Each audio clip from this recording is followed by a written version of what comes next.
We hebben hem nu eigenlijk vandaag. Het enige wat leek op een voetbal hier in Thailand. Want wat een dag is het vandaag. Proficiat. Wat een dag voor de club, wat een dag voor u als vrijwilliger. Toegetreden als lid in de orde van Oranje Nassau. Hier staat een trotse voorzitter, die helaas niet erbij kunt zijn. Maar vanuit Bangkok wens ik echt van harte proficiat. En Ger, stond ik even stil bij u, allemaal. We zijn inmiddels aangekomen bij Grand Palace. En achter mij zit je wel King Rama X. En dat staat voor Ministry of Defense. De Ministry of Defense, dat kent maar één zin was. Dat is Matt, onze keeper. Een hele keeper. Verenigingsscheidsrechter geweest. Leider van de seniorenteams, heel veel. Kantinebeheerder geweest. En dan hebben we 32 jaar in het bestuur gezeten. Dan reken ik nog niet met het 4x11-jarig hoofdredacteurschap van de Vastelovens gezet. Matt, hem is dat niet kapot te krijgen is. Gelukkig maar. Want het is een topvent. Met een schone lach. Altijd optimistisch, maar toch ook met een zeer kritische blik. Dat leut er denk je nog zin op zonnig. Als er het niet eens is met de speelstijl. Of als er een beetje boos is op wie weer hebben gevoetbald. En een topvent. Matt, van harte proficiat jong. We staan voor de Nemang rivier met de Wat Aram op de achtergrond. Een van de grootste boeddhistische tempels hier in Bangkok. En bij boeddhistische tempels denkt ze aan Boeddha. En het lijkt er misschien een beetje op sommige beeldjes. Onze André. André, van harte proficiat jong. Ruim 65 jaar bent u lid van de club en heel veel vrijwilligersfuncties gedaan. Denk aan elftalleider, denk aan lid van de jeugdcommissie, denk aan lid van de bestuursvoetbalorganisatie. Ruim 30 jaar in bestuur en maar liefst 5 jaar penningmeester. Penningmeester in een periode waar het moeilijk was, waar het niet zeker was wie het met de club ging. En de best toe opgestangen.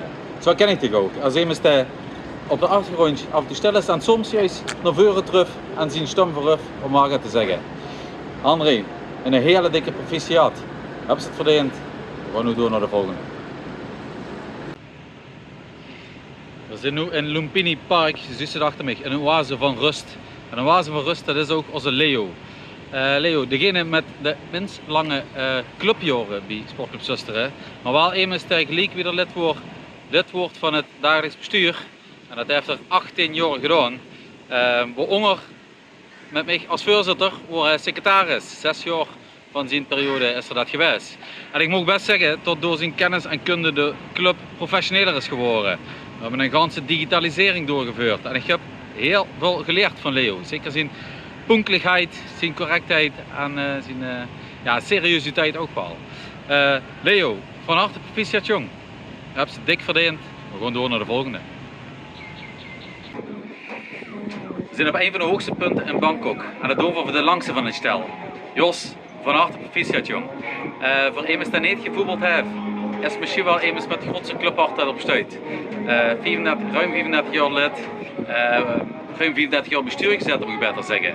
Heel lange tijd secretaris geweest. Heel lange tijd vicevoorzitter geweest. En al die jaren dat ik in bestuur gezet, heel veel van geleerd. Jos is met een kritische blik, heel kundig, dat zie je ook terug aan zijn functies binnen de gemeente die hij vervult en zijn kritische opstelling daar. Maar altijd iemand dat de club in het achterhoofd heeft gehouden. Altijd op de eerste plek heeft gezet. Jos, van harte proficiat jong. Dat is dik verdiend. Niet alleen voor het werk voor de voetbalclub, ook voor de gemeenschap, voor de gemeente en voor het veldelijke Wassenhuis. Hangt ervan genieten jong. We gaan weer naar de volgende. Daar zijn we weer, voor de Nemang-rivier. En het heeft zijn majesteit de koning behaagd u te benoemen tot lid in de orde van Oranje Nassau. Dat zou denk ik ook koning Rama X hier in Thailand hebben gedaan voor dich. Ik heb het over Jan Ramakers. Jan, dat is een typisch voorbeeld van iemand die na zijn voetbalcarrière gaat wel betekenen voor de club.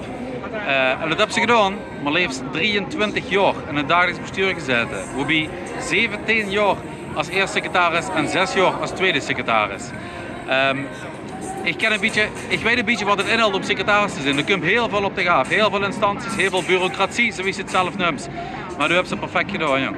Fijn, lekker met pen en papier in het begin, maar natuurlijk op een gegeven moment digitaal uitgewerkt. Perfect, jong. En ook nu best nog bezig. In de sponsorcommissie zitten ze nog, de ledenadministratie helpt ze nog. En dan kun je scherp naar voetballen kijken of een petje beer drinken. Jan, nogmaals, van harte proficiat, jong. Geniet ervan. En we gaan nog één keer door naar de volgende. Dus even nu bij de laatste, de W van Wim. Wim, van harte gefeliciteerd jongeman.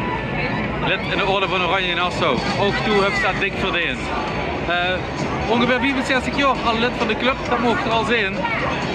We hebben 20 jaar in bestuur gezeten, enkele jaren DB, kwartierbeheerder geweest. Toen is het onderhoud, leider geweest, mede-leider nog geweest, zelfs bij de eerste. Ja, wat hebben ze allemaal niet gedaan. En ook altijd best elke dag op het sportpark komen ze aan om het gewoon te houden. En komen ze kijken en best met iedereen betrokken. Wim, een super ambassadeur, want ja, die kan mogen ze ook nog trekken. Wim, van harte gefeliciteerd jong. En hoe is het hier om te proosten, of niet? Ja, voor Glazenburg, dat is een shang in Thailand. En ik nodig ik bij deze uitzending om op de club en de gooi te komen drinken in de galle.